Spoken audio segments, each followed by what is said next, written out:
Les amis, vous êtes des malades! Plus de 20 000 vues sur ma vidéo sur les Furies Nocturnes, soit presque le double de la deuxième vidéo la plus vue de cette chaîne. C'est la vidéo qui m'a permis de me hisser au-dessus de la barre des 1000 abonnés et il est hors de question qu'on s'arrête en si bon chemin, donc soyez sûr de vous abonner et d'activer la cloche. Sur ce, salutations et bienvenue à ce 5e épisode d'Analyse du mal, l'émission où on parle des antagonistes et de leurs motivations et philosophies. Je suis votre hôte Alice Sabatin et aujourd'hui on reparle de la saga Dragon. Pourquoi? À cause de un commentaire. Je disais dans ma vidéo précédente sur les Furies Nocturnes que Grimmel est l'image miroir de Harold, le protagoniste de la saga. Et un des viewers s'est empressé à répondre que, à son sens, Drago, le méchant du deuxième film, est bien plus qualifié pour réflexion de Harold. Il a aussi débattu sur l'habitat naturel des Furies Nocturnes et sincèrement, allez lire son commentaire, il y a beaucoup de sens dans ce qu'il dit. Mais je maintiens mon point que le arc némésis de Harold est Grimmel, méchant du troisième film. Et c'est pour ça qu'aujourd'hui, on plonge profondément dans sa psychologie. Donc si les insulaires regardent cette vidéo, no offense, pas de haine, je ne fais que débattre et donner mon point de vue. Et d'ailleurs, si ça vous intéresse, on pourrait faire une collab éventuellement. Soyez donc sûr d'avoir vu jusqu'au dernier film Dragon pour éviter les spoilers et dites-moi en commentaire quel autre méchant vous aimeriez me voir analyser dans cette émission. Maintenant que c'est fait, analysons le mal. La vie de Grimmel. Grimmel le Grizzly est un grand chasseur de furies nocturnes et l'antagoniste principal du troisième film Dragon. Un chasseur hors pair, il est convaincu que les dragons doivent être éliminés et il est responsable pour la quasi-extinction de l'espèce des furies nocturnes. Présumément quasi-extinction, je rappelle, on a une vidéo complète sur le comment du pourquoi, il en a clairement raté des centaines voire des milliers. Quand il était enfant, Grimmel surprendra un furie nocturne à terre en train de dormir, exactement comme Harold. Mais là où le jeune viking a décidé d'épargner la créature, Grimmel va le tuer sans hésiter. Et c'est ce simple acte de cruauté qui va ramener toute la gloire de la part de son village à Grimmel. Ce qui nous donne des indices par rapport au lore de cet univers, comme quoi les Vikings sont loin d'être le seul peuple en guerre contre les dragons. Et si l'intrigue principale des films, comme dit dans la précédente vidéo, se passe en Écosse, il est officiellement canon que Grimmel vient du continent. Le chasseur sera éventuellement engagé par des seigneurs de guerre pour en finir avec les Dragon Riders, parce qu'il trouve que le fait d'avoir domestiqué les dragons rend les Burkiens beaucoup trop puissants. Ce qui est quand même un fait, la mère de Harold avait littéralement un Bewilderbeast sous ses ordres. Ouais, si c'était pas clair dans la dernière vidéo, j'adore les Bewilderbeasts. Mais là où Grimmel fut engagé pour son talent, ses motivations ne sont rien de moins que machiavéliques et égoïstes.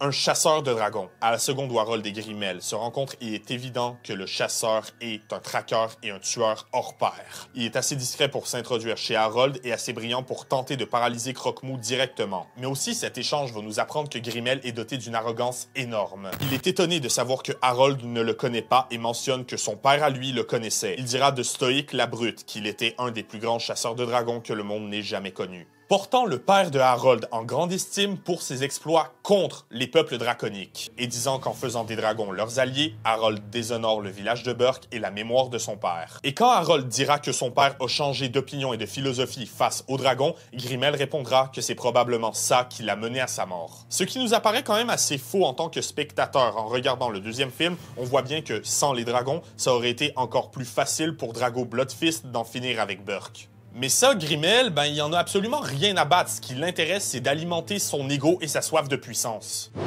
Il se présente comme le tueur de furies nocturnes, disant avoir exécuté chaque individu de l'espèce à part Croque-Mou. Et si on se rappelle du premier film, on se rappelle que les Vikings considèrent les furies nocturnes comme le dragon ultime, la créature la plus dangereuse de toute l'existence. Et ce titre totalement horrible, Grimmel, il le porte comme un badge d'honneur. De un, oui, pour nourrir son ego, mais surtout de deux, parce que Grimmel est pourri de l'intérieur. Tu souhaites que les dragons vivent libres avec nous comme des égaux, une notion toxique, mon garçon, dira Grimmel à la fin de cet échange. Mettant en valeur le fait qu'à l'opposé de bien des méchants dans le monde dans lequel on vit aujourd'hui, Grimmel n'est motivé ni par la peur, ni par la colère, ni par la vengeance. Grimmel n'a pas cette petite subtilité que bien des méchants ont, cette subtilité qui nous font empathir avec le personnage. Tout ce qui alimente ses actions, c'est sa soif de gloire. Comme on disait dans la vidéo de Cartman, c'est bien des fois d'avoir un méchant avec qui on ne peut pas empathir. Un méchant qui nous rappelle que la méchanceté pure, ça existe. Et dans cet univers, face au Grizzly, c'est exactement ce que l'on ressent. Le visage du mal. La saga Dragon a deux antagonistes majeurs, Grimmel et Drago. Si dans les commentaires de la dernière vidéo, il a été souligné que Drago était le némésis de Harold, je suis prêt à parier que certains d'entre vous peuvent le voir comme un meilleur méchant que Grimmel. Et surtout une meilleure représentation du mal, de par sa perte de contrôle par rapport à ses émotions. Mais je pense que Grimmel représente mieux la méchanceté pour deux raisons. De un, de par ses motivations, mais de deux surtout, par sa direction artistique. Premièrement, à l'opposé de Drago, Grimmel semble calme, il semble en contrôle de ses émotions. Regardez-le parler, se déplacer, il est froid, manipulateur, il se sait supérieur à son adversaire, il est totalement... Oui, stoïque, Grimmel est totalement stoïque. Je sais pas si c'est fait exprès, mais si oui, c'est le pentacle de l'ironie. Est-ce qu'on dit pinacle de l'ironie? Bah honnêtement, j'en ai aucune idée, on enchaîne. Grimmel ne prend pas ce qu'il veut chez Harold, il le demande poliment, sous menace, le cas échéant, ce qui le rend terrifiant. Ensuite, chez ce personnage, on a ce que j'aime appeler une fausse motivation. Si Grimmel dira avoir les intérêts du monde humain à cœur et disant que les dragons sont une menace, la vérité est un petit peu plus tordue, si je puis dire. Si on s'accorde aux paroles de Eret et qu'on admet qu'elles sont réelles, voici qui est vraiment Grimmel. Il n'y a rien d'accidentel quand on parle de Grimmel. Il vit pour la chasse, pour s'introduire dans l'esprit de sa proie et contrôler ses moindres choix. Tout ça, pour lui, ce n'est qu'un jeu. Donc si de prime abord, Grimmel peut sembler comme un chevalier blanc qui protège le monde des dragons, la réalité, c'est qu'il recherche seulement la gloire dans la chasse et le rush d'adrénaline qui en découle. En termes d'action, il va manipuler Croque-Mou avec la furie éclair et le capture parce que les dragons de Burk vont suivre leur alpha. Manipulant ses proies, se servant de leur instinct pour en finir avec elles. Grimmel est donc un homme très brillant, mais ce qui est vraiment effrayant chez lui, c'est à quel point on peut le voir en Harold. Une image miroir. Nous y voilà, le concept d'image miroir, le point même qui a été débattu dans la dernière vidéo et qui m'a donné envie d'en faire une suite. Si le commentaire en début de vidéo débat sur le fait que le vrai miroir de Harold, c'est Drago Bloodfist, après quelques recherches, il se trouve que le personnage de Grimmel en tant que tel a été développé pour être cette image miroir. Aussi, si on s'accorde au wiki, on apprend que Drago a été écrit pour être un ennemi de force brute, pure et d'intimidation, versus Grimmel dans lequel on peut voir certains enjeux philosophiques. Drago ayant été écrit pour être un ennemi et Grimmel un adversaire, une ligne très mince qu'il est difficile à voir. Et je me rends compte que je parle énormément de Drago dans cette vidéo, probablement parce que c'est un ennemi très intéressant aussi, et que si vous voulez qu'il ait son propre épisode, il vous suffit de vous manifester en commentaire et de s'assurer que cette vidéo marche bien, en la partageant et en laissant des likes, par exemple. Ouais, je suis sauvage sur l'autopromotion aujourd'hui. Même que les concept art du film révèlent que, à la base, Grimmel devait avoir le même âge que Harold et manier une arme incendiaire comme l'épée de feu du jeune viking. Mais qu'il a finalement été décidé que Grimmel serait dépeint dans sa cinquantaine pour, je cite, assaisonner le personnage. Mais le gros point commun entre Harold et Grimmel, c'est de loin leur ingéniosité. Plusieurs fois au courant du troisième film, Grimmel va démontrer une intense connaissance des dragons, connaissance qu'il utilise pour les chasser, versus Harold qui a le même genre de connaissances, mais qui les utilise pour vivre en paix et apprendre à connaître et dresser ses créatures. Si Grimmel s'amuse en chassant et tuant les dragons, Harold va s'amuser en volant et vivant en harmonie avec eux. Grimmel utilise les dragons comme des armes, Harold les traite comme des amis, des animaux de compagnie, voire des membres de la famille. Grimmel est prêt à exterminer tous les dragons qui existent, Harold est prêt à donner sa vie pour n'en sauver ne serait-ce qu'un seul. Et on peut retracer ces concepts moraux jusque dans le climax. Le fait d'avoir apprivoisé Croque-Mou en tant que son dragon de compagnie, c'est ce qui a mené Harold à une suite d'événements qui lui feront perdre sa jambe dans le premier film. Versus Grimmel qui, à 55 ans, est encore en parfaite forme physique et il ne lui manque aucun membre. Donc si on le présente comme ça, c'est clairement Grimmel qui a fait le bon choix. Mais au final, c'est cette jambe de bois qui va permettre à Harold de survivre, la détachant, tuant Grimmel à l'impact de l'eau. Si avec son histoire, Harold a perdu une jambe, Grimmel, ce qu'il a perdu, c'est son humanité, le faisant grandir en un homme arrogant, arrogance qui lui coûtera la vie. Et en termes de leur histoire et background, on voit de grandes similarités entre Harold et Grimmel. Eh bien, comme toi, quand j'étais petit, j'ai croisé un furie nocturne. Je l'ai tué pendant qu'il dormait. Ce simple acte de courage m'a transformé en héros dans mon village. J'ai donc décidé de tuer chacun d'entre eux, amenant la paix à ce monde. Cette citation va nous apprendre plusieurs choses sur Grimmel, dont la plus importante. Grimmel, tout comme Harold dans le premier film, a eu l'occasion de tuer un furie nocturne à l'âge adolescent.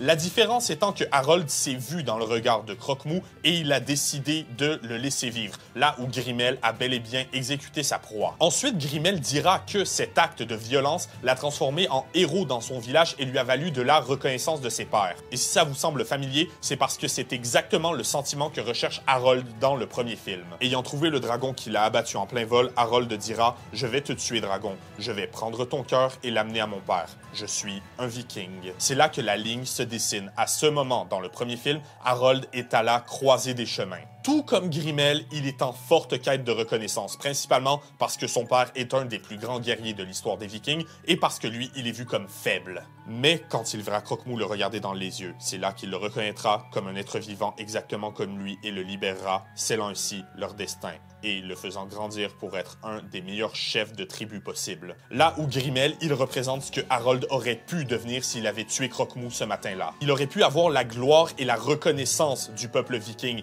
et finir par grandir pour être aussi aigre et méconnaissable que Grimmel le Grizzly.